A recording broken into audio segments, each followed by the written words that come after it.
like I'm more competitive with myself than with anyone else. I'm not really competitive with other artists as such, because I really do see them as sisters or brothers, and that there's enough room for everyone. But with myself, the feeling that I have is, what if I was given so much opportunity and I wasted it? Hi everyone, it's Alex York, an editor at Forbes, and I am here with Grammy nominee, music legend, Natasha Bedingfield. Thank you so much for joining me today. Thank you for having me. It's great to be here. I'm so excited to hear about all of your career so far and how you are continuing to evolve and grow from here on out. First, I want to know, how are you doing today?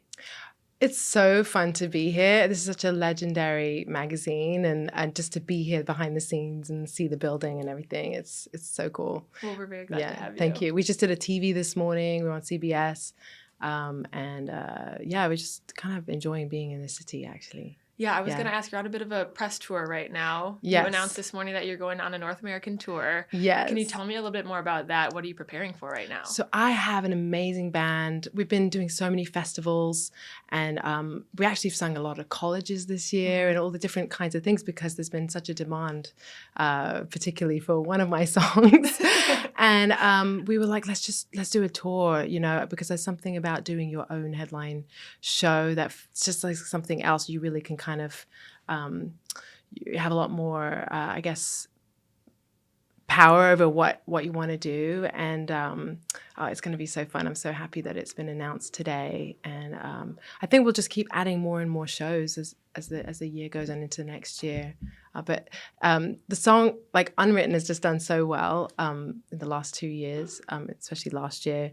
And it's like the numbers on Spotify are crazy and have kept going. What does it feel like to have something have a resurgence like that? Because obviously when it first came out in 2004, more than 20 years ago at this point, it was big then too. Yes. And it really created a career for you. What does it feel like now to have it coming back? It's so amazing, because for me, it does just feel like yesterday when I wrote it, weirdly enough. Like time really does pass really quickly. But because I've been around so long and I've been singing so long, when I get on stage, it's like I'm not like a deer in the headlights anymore. I'm like, I'm very comfortable, and everyone knows the music, and we're singing together, and so it's a wonderful love fest. It's just, and like recently I was in Norway and Sweden, and some of these countries where people are much more polite, but for some reason when I walk in, people are like, "Yay! Release your inhibitions!" So that makes me really happy, because that was my original intention for my music, is that it will help people be released, it will help people get what they need. It's like music has this amazing quality, a way of opening you up, and that's the part that makes me really happy. Is just that people really are feeling, like commenting that like they're feeling their inner child is getting healed and things like that. I just love that. That's super cool. Yeah. You mentioned there that now when you're on stage singing these songs, you feel much more comfortable. You can kind of, let go and just like be in the moment. How long did it take you to get to that point in your career? So when you'll notice this with new artists a lot of times, especially with me, when I was a new artist, I'm trying to keep you there. Like, I'm like, how do I make sure my audience believes in me and doesn't walk away, or, so you're kind of on your front foot. You're like almost falling off the stage. Like I always had my foot on the edge of the stage, about to fall off, and my band was always nervous with my heels that I was going to fall off. And now I've noticed I'm much more on the back foot. I'm planted, and I'm enjoying myself, because I know they're going to stay there. Totally. I know that we're here together to experience something. And for me, the shows are much more about not how can I impress you, how can I make you believe in me. It's not about that. It's how do I move you? How do we as a crowd have an experience that's unforgettable and get swept away? Like my song Pocket Full of Sunshine, like how do I take you away, take you to somewhere? And that's my favorite part of a show, is when I notice people, they're not just looking through their phones, that they just kind of forget themselves and they become one with the audience. And that's one of the things that the songwriters and I, because I always co-write, we think about, like when you go to, for example, a soccer crowd, a football crowd, the audience, there's like a part of that event where the audience become as one, and they're just chanting and they're just swept up in it. And I feel like those are the best concerts as well. Yeah, I love that. Yeah. And I totally understand you in the like phones being up. So often when I'm like at a concert or at a museum and people are like experiencing it through the screen, I'm like, you guys, like, first of all, what are you going to do with that in the I future? know. Like, let's live here for a minute. Let's see it with our own like senses and really, you know, be all in on this. So I can imagine too, as you're, you know, performing to that, the feedback is so different when people are really just living in the moment in it. Yeah, your senses to experience everything. I think about it sometimes with cell phones that like the only thing that it can capture visual sound, it can't capture aroma. Yeah. You know, so sometimes in my shows I like put incense and things. Sometimes when I'm out walking in a field and I see flowers and I'm like, oh, this smell, you know, you smell the flowers and you smell the fir trees.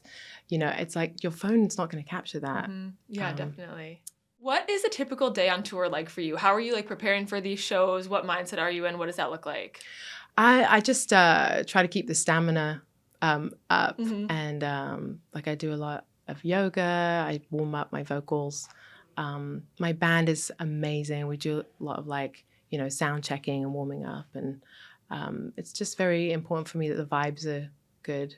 And it's interesting because a lot of times people think, you know, like sports people, they have to psych themselves up before a show, but singers, a lot of times we have to kind of be really calm.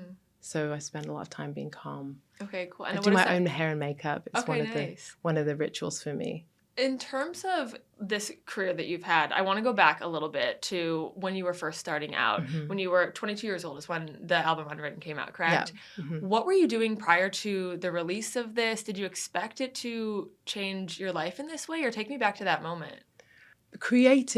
Anyone who's a creative will probably relate, but you have this insatiable fire inside of like, I have something to say. I have something that I need to get out. And for me, that was through music, and it's quite a strong drive. And so for me, it was pretty incredible to get a record deal, and I was the first artist on that part of that label. So like a lot to prove. My brother was already famous.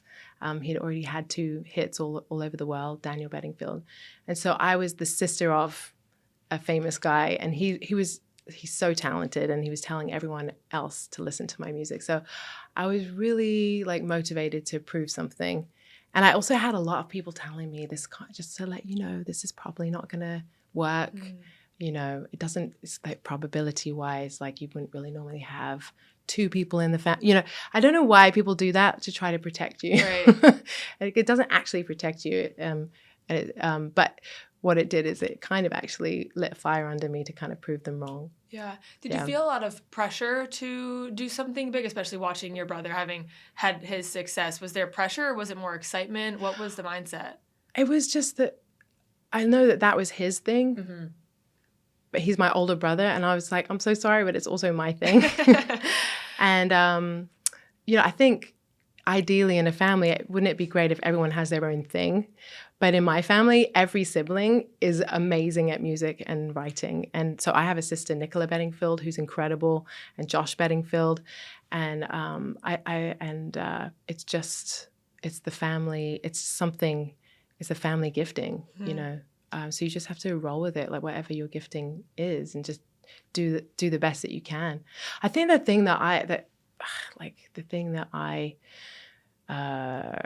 I'm more competitive with myself than with anyone else. I'm not really competitive with other artists as such, because I really do see them as sisters or brothers, and that there's enough room for everyone. But with myself, the feeling that I have is, what if I was given so much opportunity and I wasted it? That's the thing that kind of keeps me up or tortures me, is like wasting something that was really lucky, you know.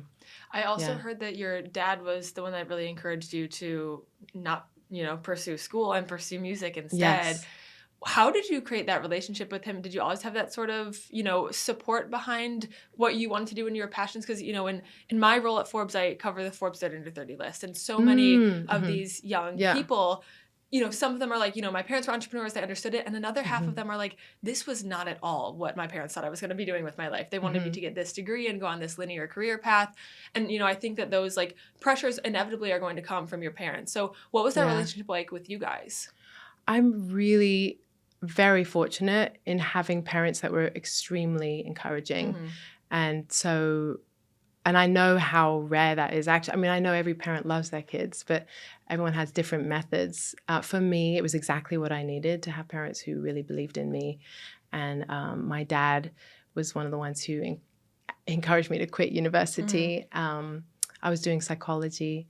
I just did it for a year. But I was doing music at the same time. And it was really, it was just like I was getting dizzy.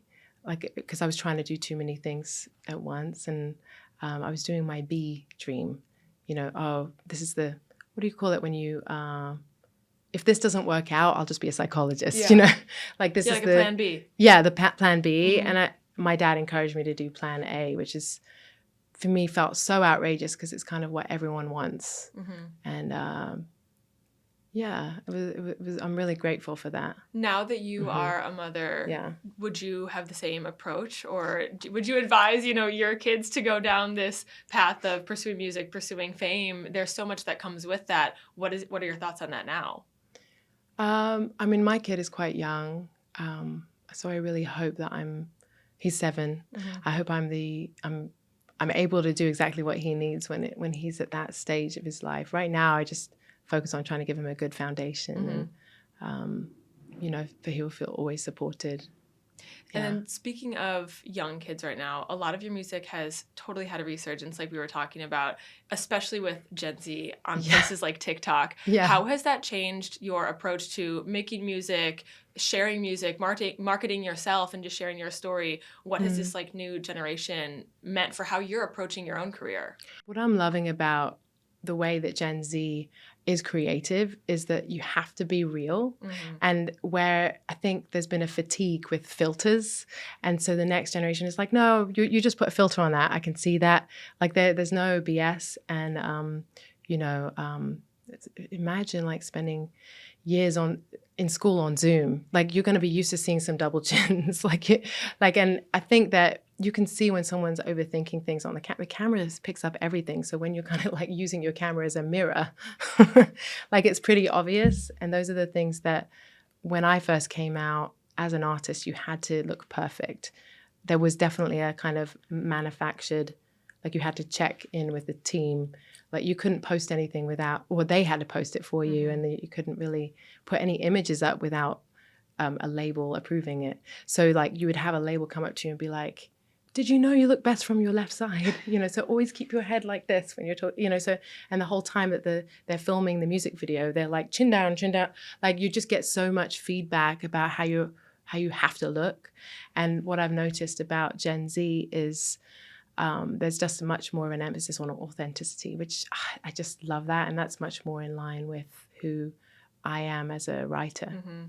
These words also you remixed last year, and that really blew up on TikTok. Yes. When you are thinking about remixing a song or bringing something from your portfolio back, does a distribution channel like TikTok change how you want to produce it? Because for something like these words, like that was a perfect song for a TikTok trend. Like it just went with the app. It made sense for the types of content people were creating. Yeah. Was that in the back of your mind, or did it just happen to be that way? Well, what's amazing about TikTok is that it's happening. People can just create sounds, which sounds is basically a remix of your song, and it's kind of happening. And so it's beyond your control, but you just kind of have to go with it.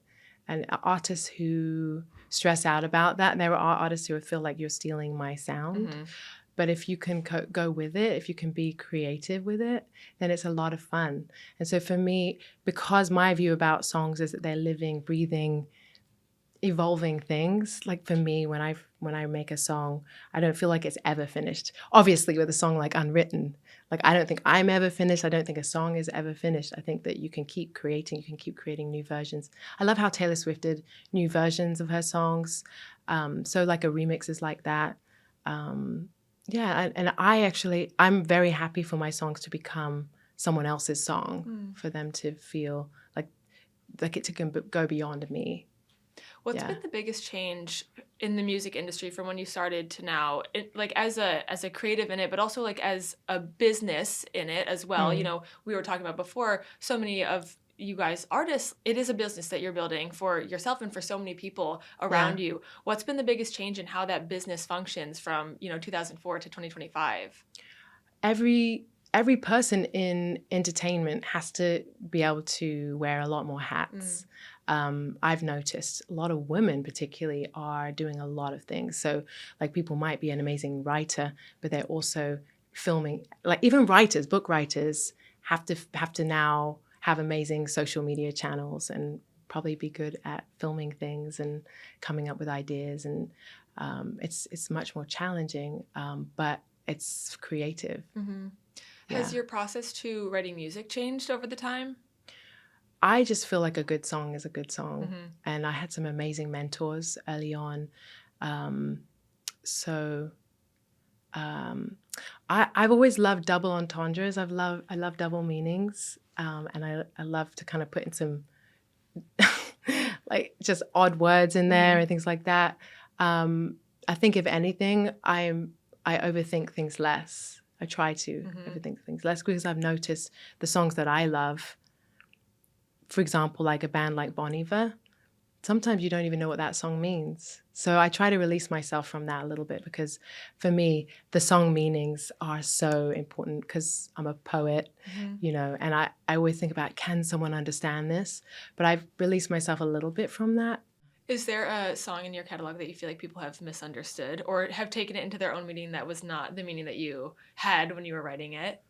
Pocket Full of Sunshine, people often come up to me and ask me, is it about drugs? Oh, okay. Because I think that there's I think sunshine can mean something. And actually it is about anything that you want it to be, because it is about escapism and we all have different ways of escaping. Is there a song, because obviously you've had some massive hits throughout your entire career. Are there any songs that you feel like maybe you wish got their flowers a little bit more, or where, with anyone's catalog or anyone's work, sometimes when all eyes are drawn to one thing, something else is missed? Is there any song that you feel like you love that other people just don't talk about as much as these other hits that you have? I had a song called Soulmate that I felt really, it was like one of those, the first moment for me where I'm like, this probably isn't a hit song, but I just love it. And I felt so grateful to be in a point in my career where I could just release a song I love. And it wasn't a radio hit, but not in America, but it was in Germany and Norway. And recently I went to Oslo, Norway, and everyone was singing it. And that was a really cool feeling. I felt like I found my soulmates, because they got me. That's the hardest part about what we do, because you try to be as authentic as possible and not everyone gets you. Not everyone is actually, everyone has such a different experience. And I said to my friends, it's like my other songwriter friend, Jonas Myron, we grew up writing songs together. And I said that what I just say in that situation is, it's not for everyone, So it's a good thing to remember. You can't be all things to everyone. Totally. Yeah. And as you now are, well, I guess I'll back up. When you mentioned there, you knew that maybe it wasn't going to be the hit when you were writing it. Can you feel that when you were writing these songs, like especially in your early albums, before you had seen it on the other side, sitting there in that room, can you tell that Unwritten is going to change the music industry? I feel like a song wants to be written. It starts calling to you, and it feels like a person, and it's saying, please write me. So you kind of feel the song calling to you, and you just kind of have to write it. And you don't really know if it's just for you or if it's for other people. Sometimes the really real songs really turn people off. I write a lot of sad songs because I wake up in the morning and I have to kind of fight. I'm not a morning person, so I have to fight through that kind of morning feeling. And then I'm known for very positive songs. So I feel like people maybe expect to be positivity from me.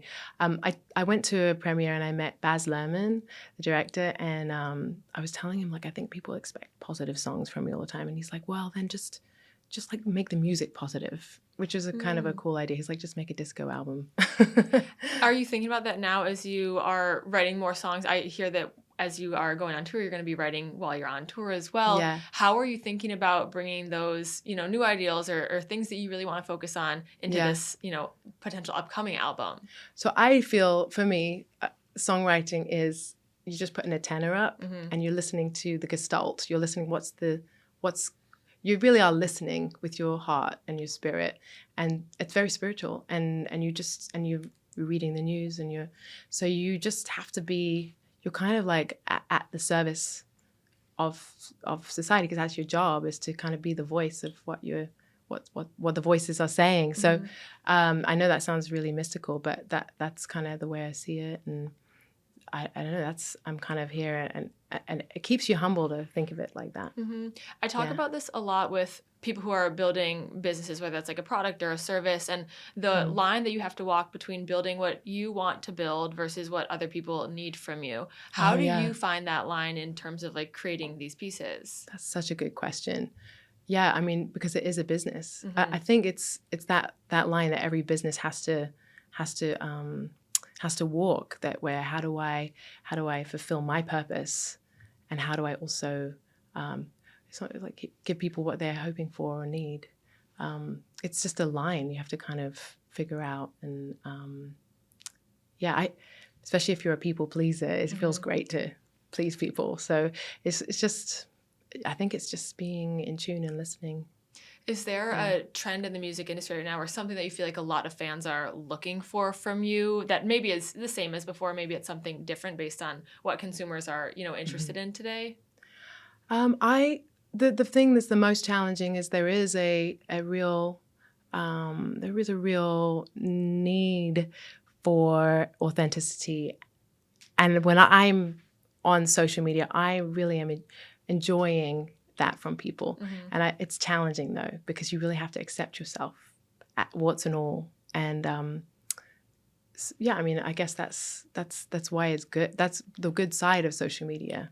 Yeah. Do you ever feel pressure with social media being so inundated in, all of our lives right now? Like you said too, before it was a team that was telling you what to post or posting it for you, and now it's you, on TikTok sharing what you want to share. Do you feel pressure to share more of yourself, or to, kind of find the balance of maybe not giving away the parts of your life that you don't want to, while still remaining like relevant for people who are out there and want to know what you're up to?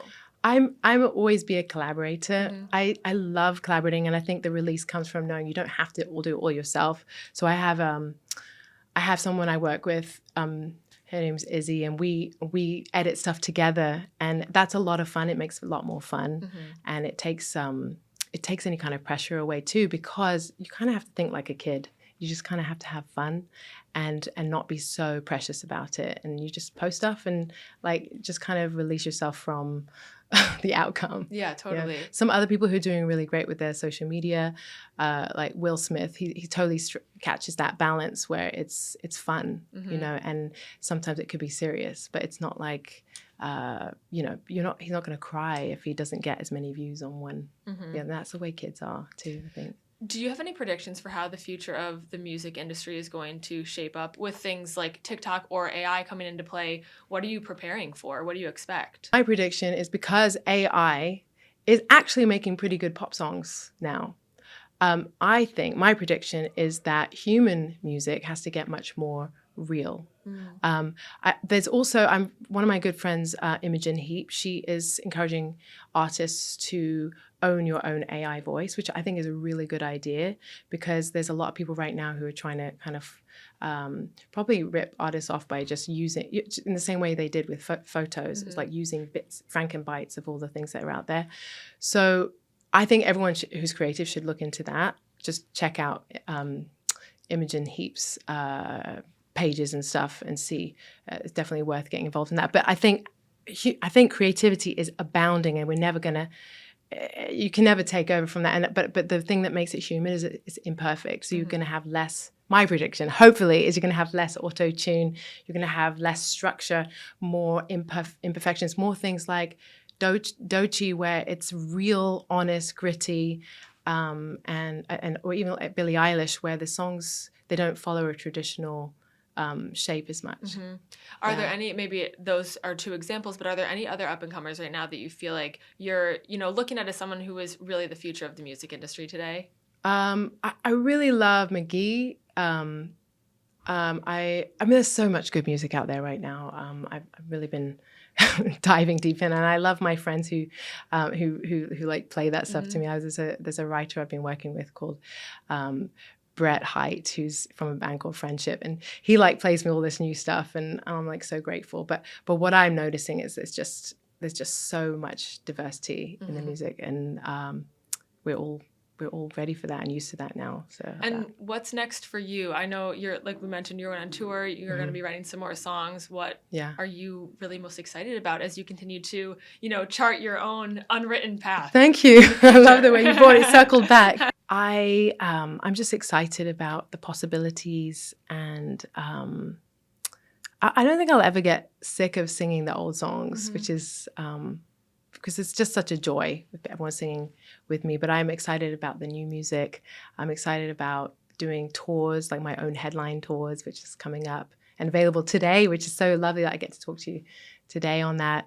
I also really want to do some great collabs. I'd love to work with SZA, Doechii, Eminem. Like I've got my like dream list, and I think the thing that I feel like I could encourage people is that we're in a time where really anything can happen. You can have me or Sophie Ellis-Bextor, my friend, who's 44 and has 5 kids, and she suddenly had a song out in America for the first time, singing on, I just sing on the radio out here, and like anything can happen. So I hope that people will be encouraged to just kind of lift away the barriers of what these things, these limitations.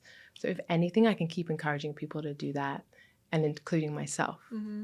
My last question for you, because no one else can feel it for you. Hey. What does the rain feel like on your skin, Natasha? Okay, I really apologize to people who live in cold countries, because that song, like there's a few posts that people have done where like, Natasha Bedingfield, this is really cold. But I come from England and New Zealand, where both those countries rain all the time. And so I realize that those countries, people just end up just like, you have to do your life no matter what. Even if it's raining, you get out there and you stay outside, and you have to make it not a big deal, and you have to choose to enjoy your life. So I'm grateful to come from that kind of culture. Actually, it was yesterday, it was a rainstorm where I live in upstate New York. And we were in the pool and it was raining on us. And those are the moments that I'm talking about, like where it's sunny and rainy at the same time. And these unforgettable memories, you don't forget those. You have to be out in them. And it would be easy to stay inside and just be on your screen. I love that. Well, thank you so much for joining me today. Thank you.